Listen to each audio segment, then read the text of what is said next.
Bonjour à toutes et à tous, nous sommes au salon Materials and Light pour sa 9e édition au 104 Paris, dans le 19e arrondissement.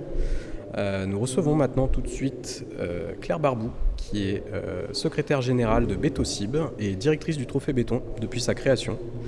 Vous êtes aujourd'hui à la veille de lancer la 11e édition du Trophée Pro. La 11e édition du Trophée École a été remise en janvier dernier. Est-ce que vous pouvez rapidement nous rappeler ce que c'est que le Trophée Béton ? Oui, bonsoir Tariq, merci de m'inviter. Alors le Trophée Béton, donc il y a 2 trophées béton. Un Trophée Béton École qui est destiné aux jeunes architectes qui viennent de passer leur projet de fin d'études.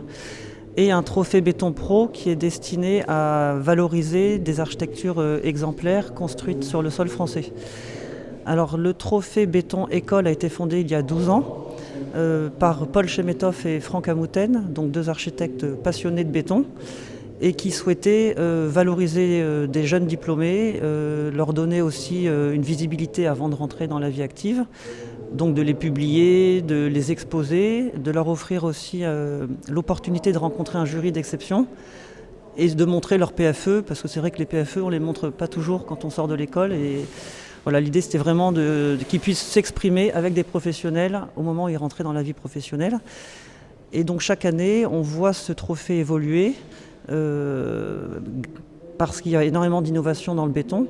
Donc c'est vrai que les bétons qu'on observait il y a 12 ans dans les projets de fin d'études ne sont plus du tout les mêmes aujourd'hui.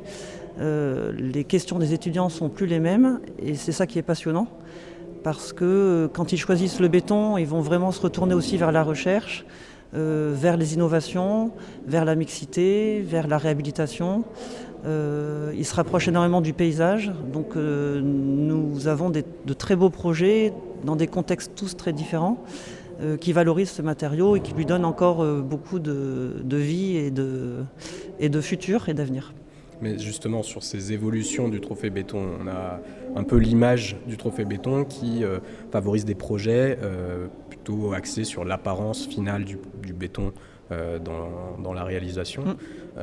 Est-ce que vous auriez quelques exemples ou juste peut-être dans les grandes lignes, sous quelle forme en fait s'insèrent les enjeux environnementaux, en particulier dans le Trophée Béton ?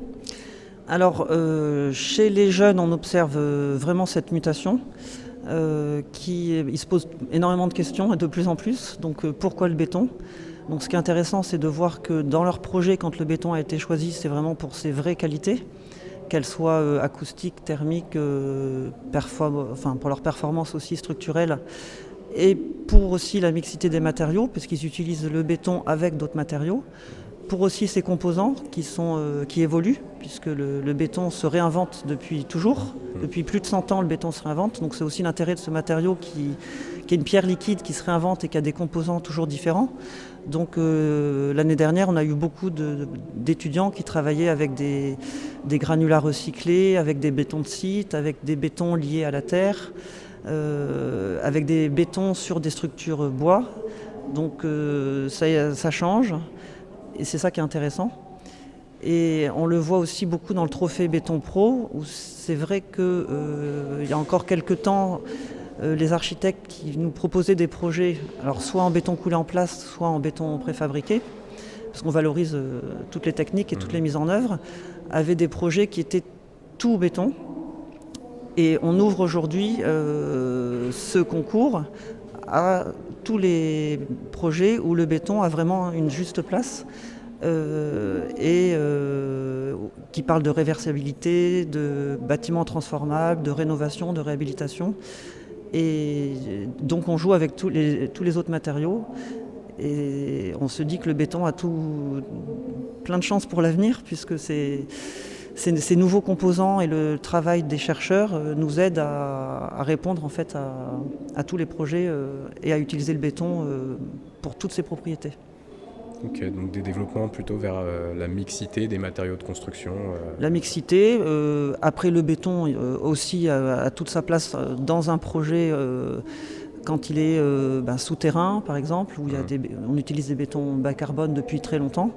Quand il est très proche de la terre, quand il est dans des zones sismiques, quand il est ancré dans le sol ou dans des falaises.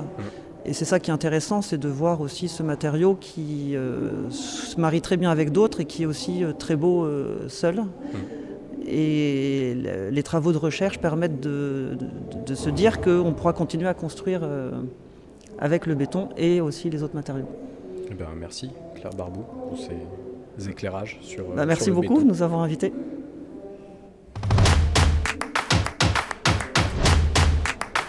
Et ben voilà, c'est fait.